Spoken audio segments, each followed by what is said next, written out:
are 3,000-year-old mummies and colossal statues honoring great pharaohs. But one item stands supremely above all the rest. At the entrance to the Egyptian collection is a large stone tablet, one that could be overlooked if not for its conspicuous and prominent position. It's known as the Rosetta Stone, one of the most important treasures of all time. This seemingly insignificant rock would forever change our understanding of mankind's past.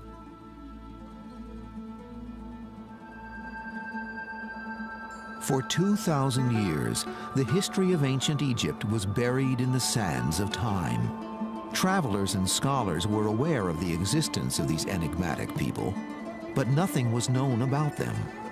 What kind of men built these gigantic pyramids the size of mountains? To what gods did they dedicate their enormous temples the size of cities? And why did they preserve their dead, burying them with treasures beyond belief? Visitors to this ancient world would find strange picture writing everywhere. First called hieroglyphs by the Greeks, this mystical language fills the temples, monuments, and tombs. Walls abound with bizarre pictures of animals, human heads, and unknown shapes. Many surround paintings of Egyptians giving offerings to animal-headed gods.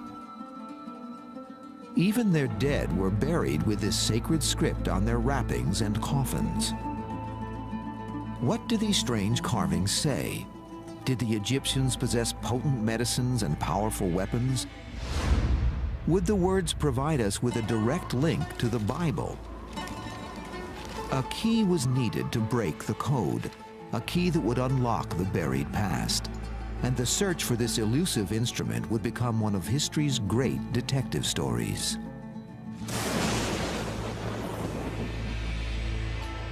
By the time of Christ, the ancient Egyptians were already legends of a distant past. Greek and Roman historians could only guess at what knowledge this once powerful civilization possessed. As the centuries passed and Europe emerged from the Dark Ages, ancient Egypt remained silent, waiting for its own rebirth. It took one of the most powerful men of all time to awaken Egypt from its sleep, a man whose leadership in battle was matched only by his passion for history. During the late 1700s, the French and British were fighting a war for world domination. In 1798, General Napoleon Bonaparte proposed leading the French army on a military invasion of Egypt. If the French could command this crossroads between Europe and Asia, it would control trade and become the most powerful country in the world. By this time, the 29-year-old Napoleon had become a legend in the French army.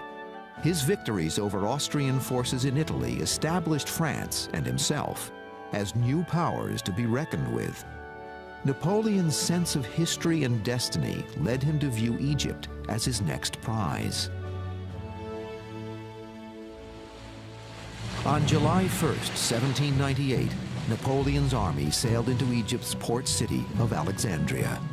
In addition to 38,000 soldiers, 167 of France's top scientists and scholars were on board.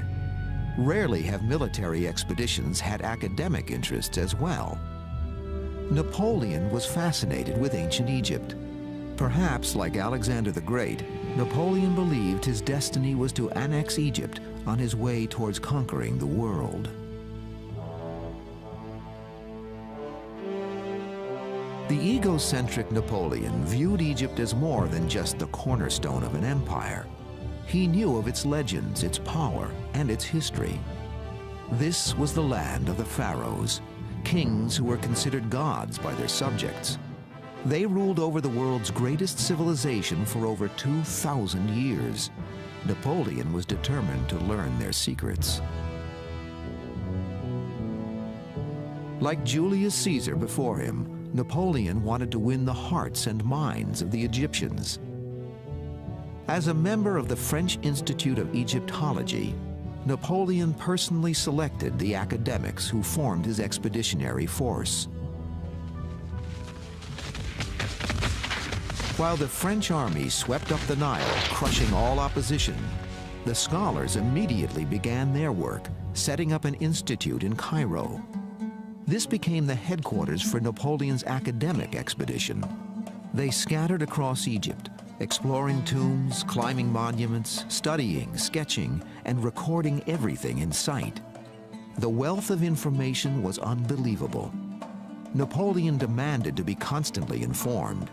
If any clues to ancient secrets were uncovered, he wanted to know immediately. While Napoleon's men were busy annexing both Egypt's land and antiquities, England did not stand idly by. Within weeks, the British Navy attacked the French, destroying their ships and trapping Napoleon's army in a 2-year-long siege. Napoleon himself eventually snuck past the blockade and returned to France, his hopes for ruling the world dashed. As the abandoned French army fought to stay alive, scientists and scholars were giving birth to modern Egyptology. Racing against their inevitable removal by the British, they stepped up their efforts to copy and analyze as much as possible, hoping to find the answers to the many puzzles surrounding them. Ironically, it was neither a scientist nor a scholar, but a soldier who made the most important discovery of all. In mid-July 1799, as the long siege wore on, the French continued to bolster their defenses. Situated along the Nile as it enters the Mediterranean Sea is a town called Rosetta. In order to rebuild the town's old Arabic fort, men under the command of Lieutenant Pierre Bouchard started to reconstruct the walls. Arabs commonly took material from ancient temples and used them in their own buildings. Unnoticed in these walls, buried since the time of the pharaohs, was a large stone tablet. When the soldiers tore down the fort's walls, they stumbled upon the tablet. Immediately, the soldiers noticed something strange and potentially valuable. Carved on this dusty stone were 3 types of writing: Greek, a common Egyptian script called Demotic, and hieroglyphs. The stone was a kind of magical discovery, and I think it is a piece of extraordinary luck that whoever was there had the perspicacity and the interest to say, gosh, you know, what have we got here? Could be important, key to the hieroglyphs. One can imagine that a less well-informed officer might have said, oh, no, it's just an old stone, build it into the fort. People have often said, you know, thank God it was a French officer, not a British officer, because, you know, they were perhaps a little more intellectually minded.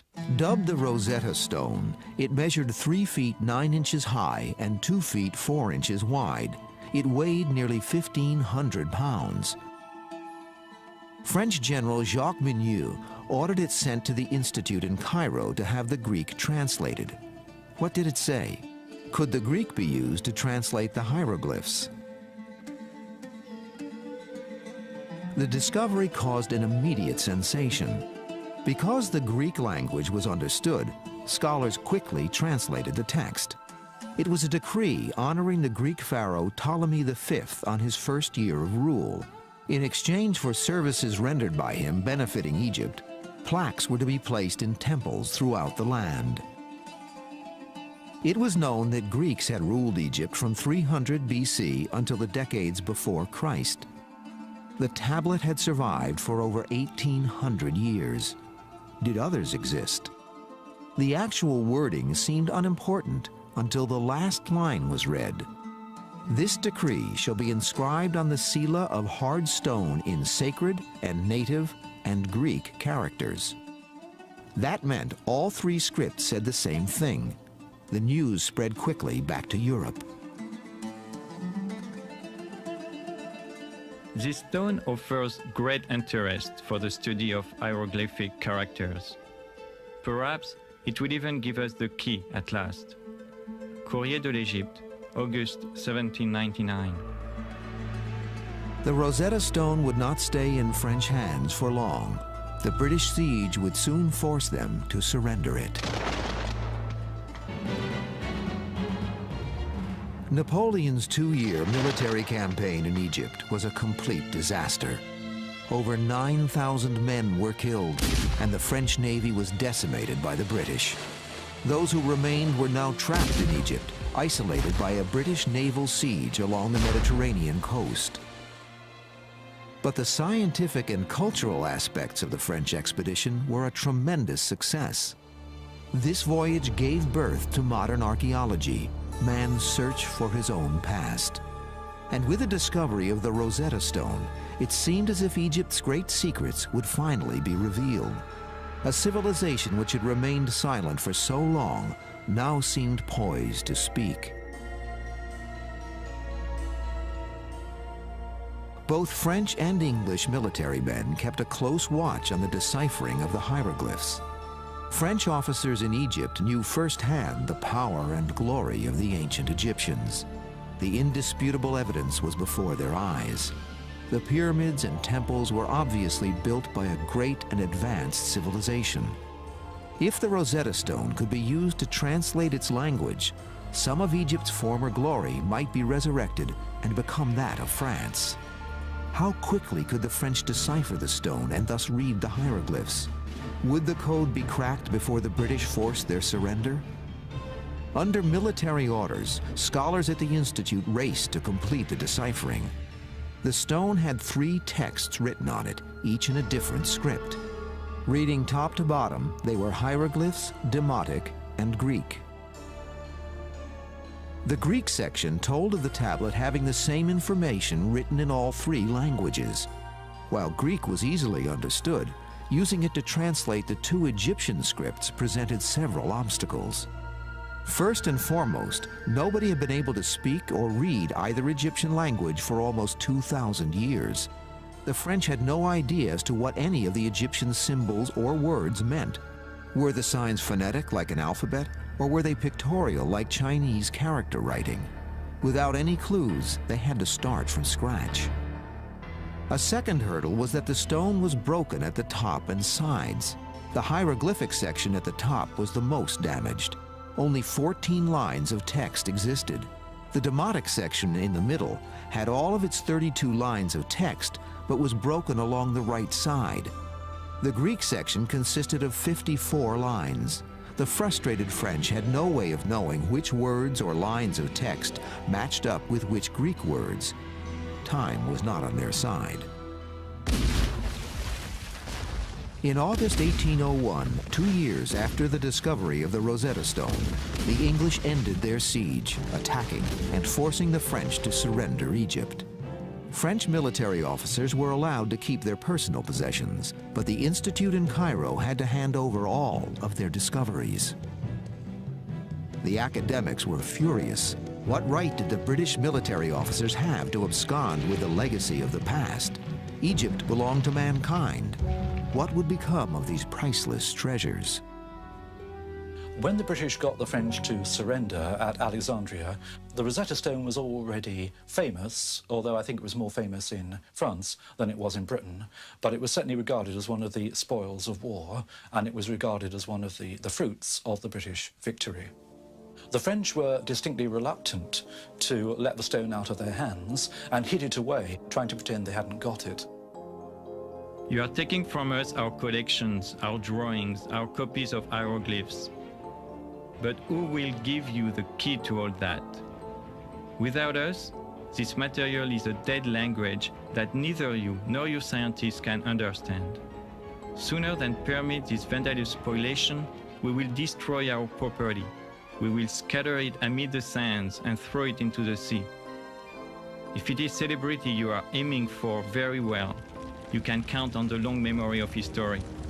You too will have burnt a library in Alexandria. Member of the French Institute in Cairo, 1801. General Jacques Migneau, now in command after Napoleon's flight back to France, attempted to keep the Rosetta Stone in French hands. After failing in an attempt to smuggle the stone out of Egypt by ship, Mignot had it wrapped in cloth and hidden among his private possessions. If confronted, Mignot would claim it was his personal property and thus exempt from forfeiture. Knowing the French would try to slip the Rosetta Stone out of the country, the British military brought in William Hamilton from Greece. He had an eye for the antiquities of the world. While in Greece, he was instrumental in acquiring ancient artifacts from the Parthenon in Athens. The British knew he would not leave Egypt without more treasures for the king. Hamilton and the British military suspected Mignot of hiding the stone. When confronted at his home in Alexandria, Mignot protested vigorously his right to keep the stone, but the British officers were insistent. At the point of a gun, Mignot agreed that the French were on the losing end of this battle. Mignot agreed that the British had won the right to this most valuable of trophies. William Hamilton confirmed that the stone was authentic, and the British Army finally took possession of their prize. The Rosetta Stone was immediately shipped back to England, arriving in February 1802.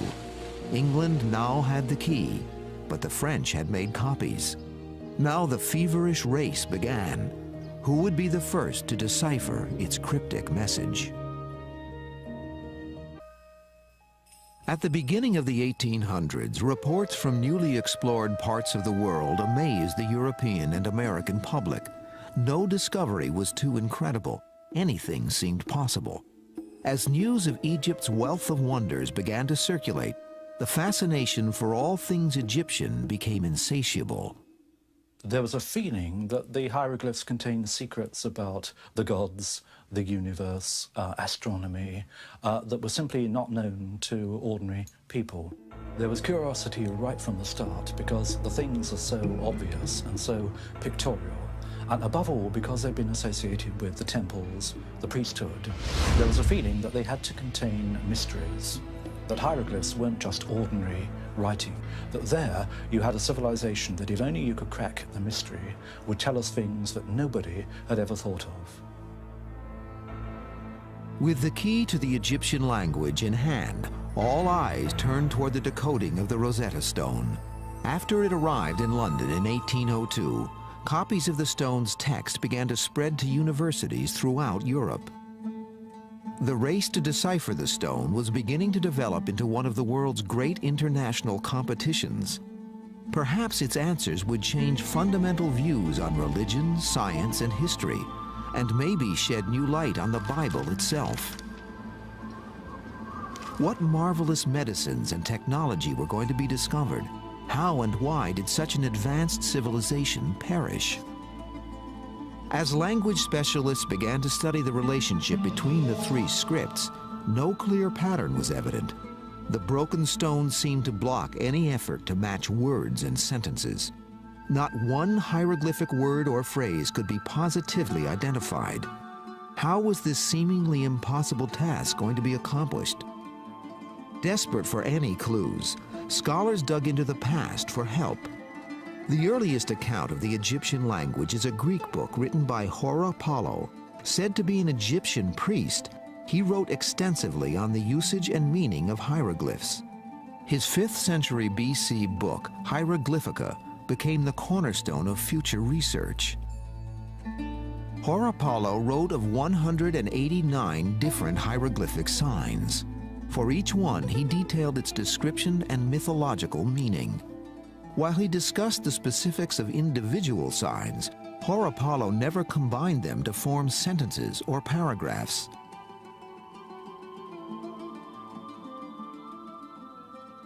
Apollo tells us things that actually are true, but he tells us things for quite the wrong reason. So he says, for example, that in Egyptian hieroglyphs, the word for mother is written with a vulture. That happens to be true. But he then explains that in nature, there are no male vultures. All vultures are female. And there's a great mystery here.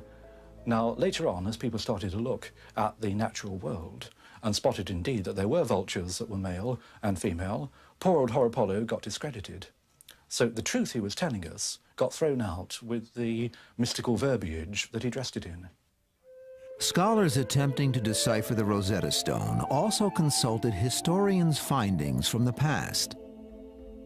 During the Renaissance, religious writers had supported the idea that the hieroglyphs held answers to biblical riddles. People start to interpret ancient Egypt entirely through the Bible. So they look at the pyramids and say, the pyramids are not just ordinary tombs for ordinary kings. They are the granaries that Joseph, in the Bible, put up to collect the grain during the 7 good years in preparation for the 7 years of famine that were going to follow. So the mystery is kept, but it's always filtered through the idea that it reflects a story in the Bible. Scholars also reviewed the work of German mathematics professor Athanasius Kircher. He became the recognized authority on hieroglyphs during the mid-1600s. Like Horapollo before him, Kircher described each hieroglyph as representing an idea or a concept. Unlike Horapollo, Kircher began to combine them into words and phrases, and then went further, simply making up imaginary translations. His fanciful readings led even the Pope to believe he could actually read the Egyptian language.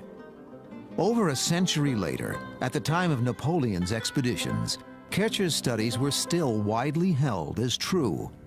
What the first scholars attempting to decipher the Rosetta Stone found in past accounts was the commonly held belief that hieroglyphs were pictorial, similar to Oriental character writing.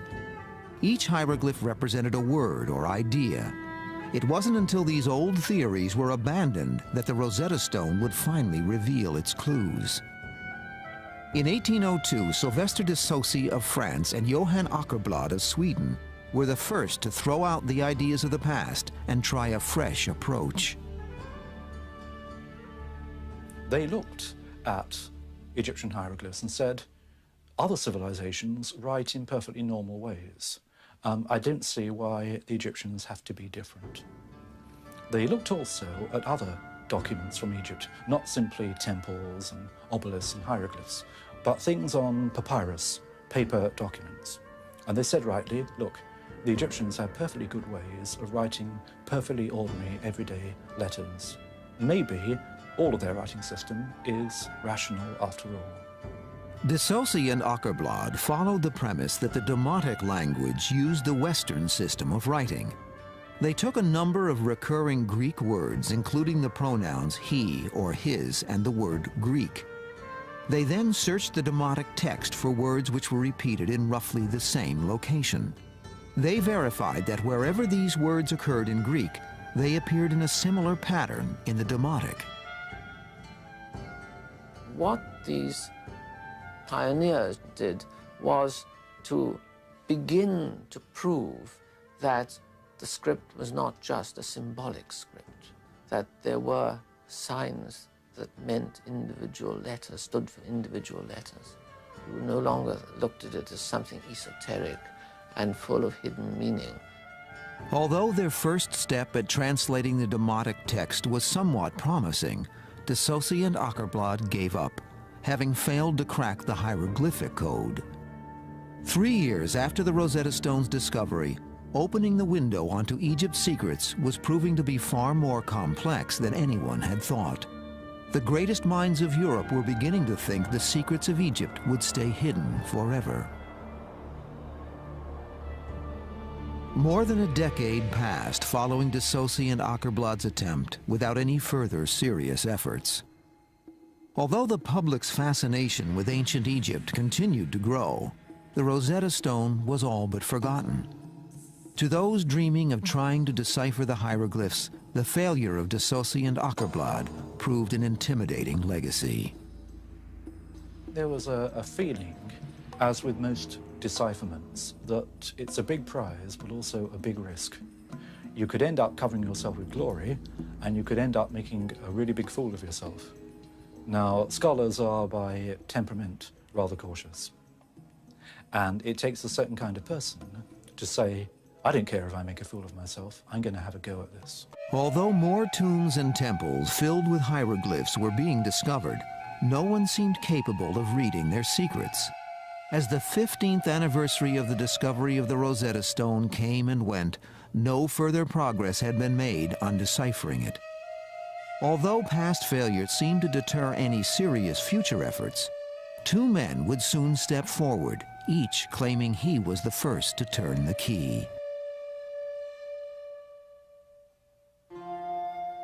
In the summer of 1814, a 41-year-old physician, physicist, and linguist from London took a copy of the Rosetta Stone to his country home.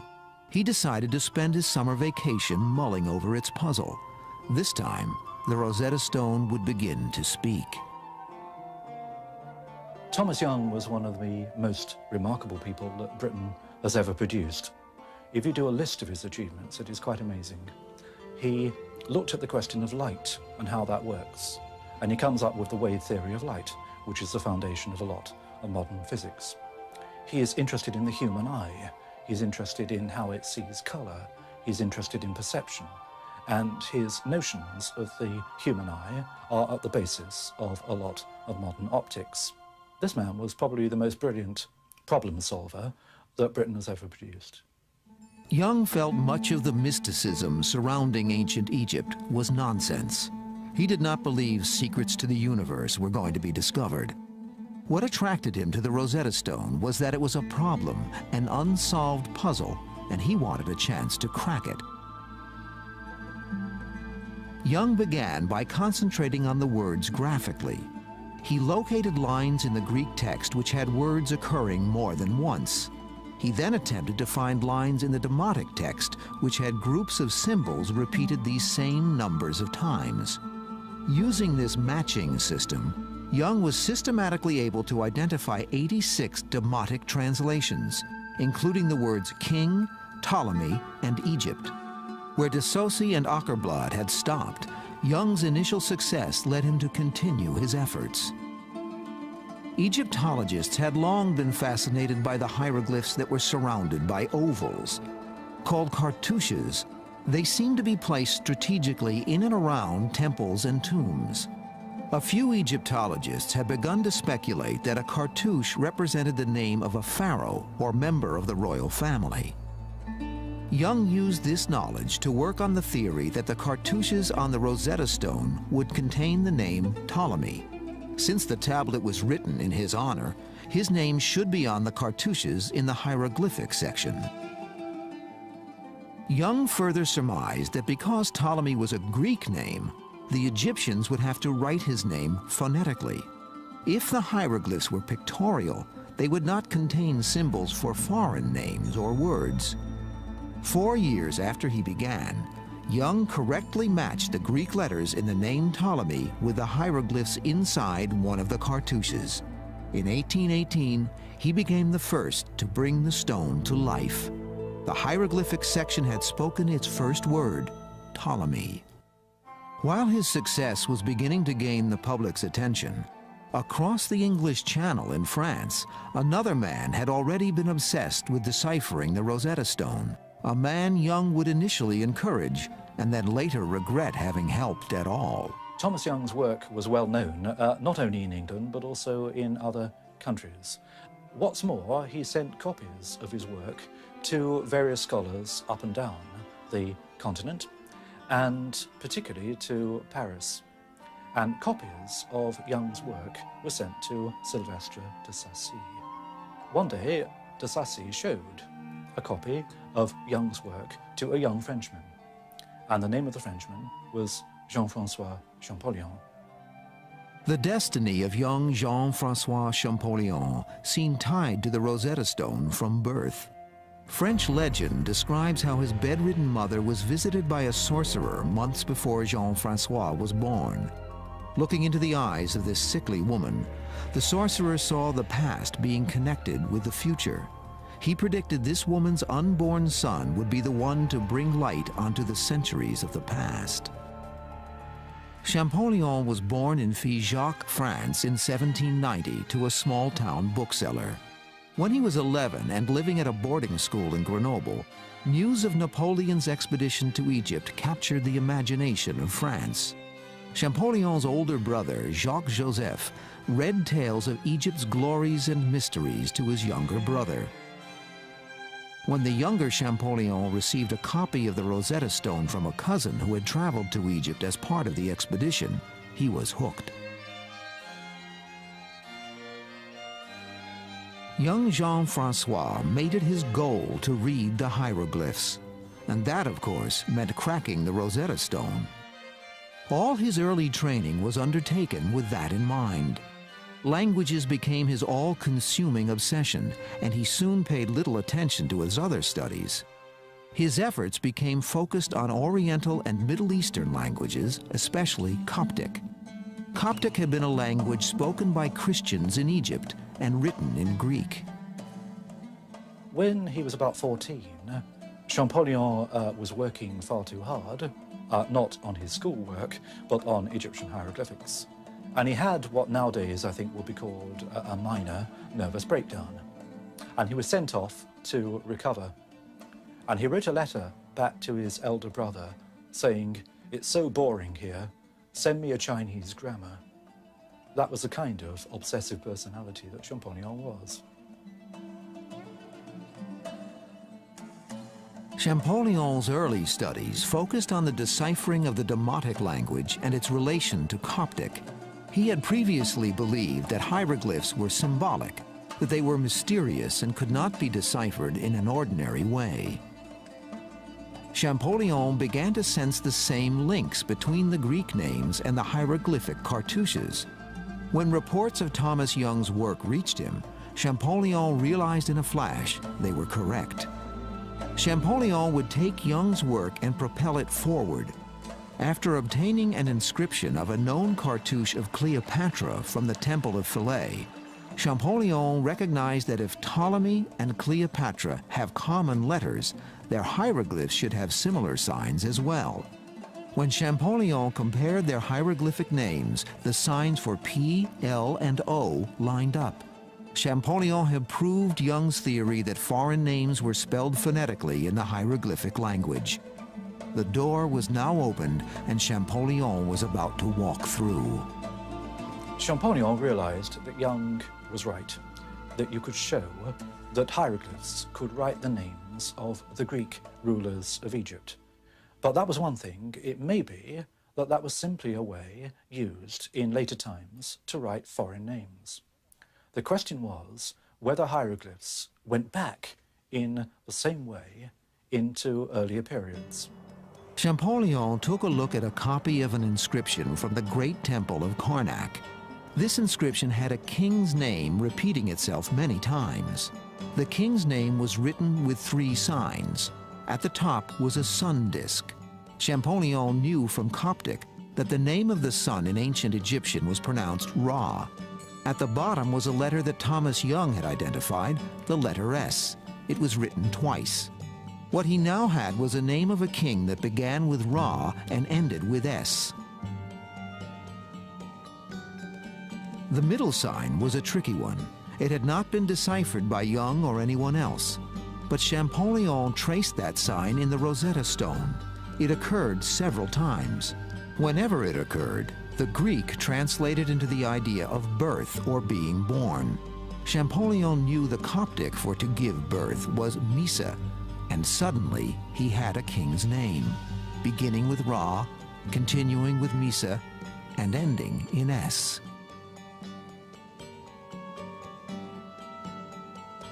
And Champollion knew the ancient names of the kings of Egypt, and he knew that there had been a famous king on the throne of Egypt called Ramesses. And suddenly, he realized he was looking at the key to the whole thing. The knowledge of Coptic, the alphabet deciphered by Thomas Young, plus his immense knowledge of ancient Egypt, gave one the decisive breakthrough. And at this point, he comes out with, "Je tiens l'affaire, I've got it." Young's reaction to Champollion's efforts were mixed. He was happy to see someone moving their work forward, but he was enraged by Champollion's refusal to give him any credit. Champollion may have had the same ideas, but his work was not published. Young's was. When Champollion finally did publish his results, he became the talk of Paris. All of France celebrated the fact that a Frenchman had deciphered the hieroglyphs first. But Champollion wouldn't be sidetracked by fame and glory. He turned back to his efforts in a deepening obsession to decode the past. He was now determined to compile a complete list of all pharaohs and the dates they held power. By 1824, Champollion had built a hieroglyphic alphabet containing 21 letters. The door to Egypt's past was finally opening. The Rosetta Stone was proving to be the key that would finally unlock the hieroglyphs. But what secrets would they reveal? Announcement of Jean-François Champollion's discovery brought him much acclaim in France. The French Academy had previously considered him a crazy obsessive, working away in his room and getting nowhere. But now, suddenly, he was a national hero. The French government asked Champollion to arrange the purchase of Egyptian antiquities already in the hands of British collectors. After its incorporation into the Louvre Museum in 1827, Champollion was appointed the museum's first curator of Egyptian antiquities. However, Champollion had more on his mind than building a museum's inventory. He wanted to travel to Egypt. In 1828, with help from the Museum of Turin in Italy, Champollion organized an expedition to travel up the Nile River. This was the largest scientific study of Egypt since Napoleon's. It was his first exposure, and an absolute stunning exposure, to the monuments of Egypt. And of course, he ran around them like a wild thing, identifying cartouches. This was one thing that was obsessing them at the time, trying to establish the dates of monuments and the order of kings, because they had no true framework for Egyptian history that they could base on the evidence from the monuments. Champollion's trip proved beyond a doubt his methods were accurate. He was able to read the ancient Egyptian language off the temple walls themselves. His efforts in translating the hieroglyphs are credited with single-handedly creating the science of Egyptology. Egypt was no longer the land of silence.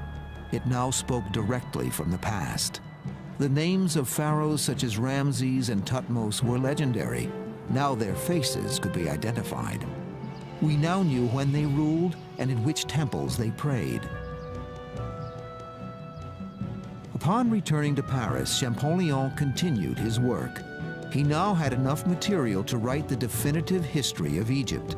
Unfortunately, he would never get the chance. On March 4, 1832, Jean-François Champollion died. Champollion never had any doubts about his own ability and about his own achievement. And although he died at the age of 42, towards the end of his life, it was realized what he had done. And the French, quite rightly, created a professorship of Egyptology for him, the first anywhere in the world. So he died knowing that his achievement had been recognized. A lot of Champollion's work was left after his death, and the elder brother collected it, published it as a memorial to the genius in the family. Where Champollion had focused on the pharaonic history of Egypt, others began to use his tools to study the Demotic and hieroglyphic languages. The amount of written material on walls and on papyrus scrolls was tremendous. As the years went by, the social, political, and economic history of the ancient Egyptians began to reveal itself. But it was the personal written record that surprised most people. We learned that by looking at the ancient Egyptians, we are looking at ourselves. Slowly, it became clear that the Egyptians were like the rest of us.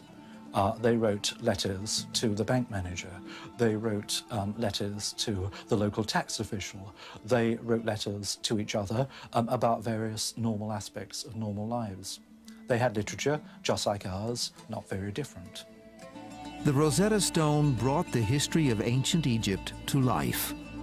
Although the Rosetta Stone has been deciphered now for more than 170 years, the treasures it has enabled us to understand continue to surface.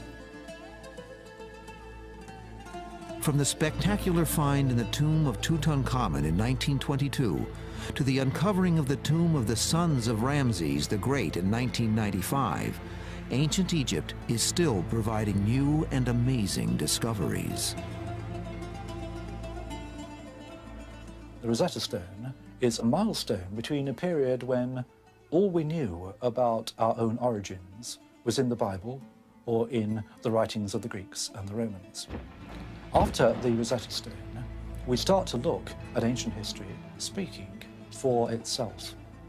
It starts to say, where have we come from? Where have the ideas come from? What are our roots?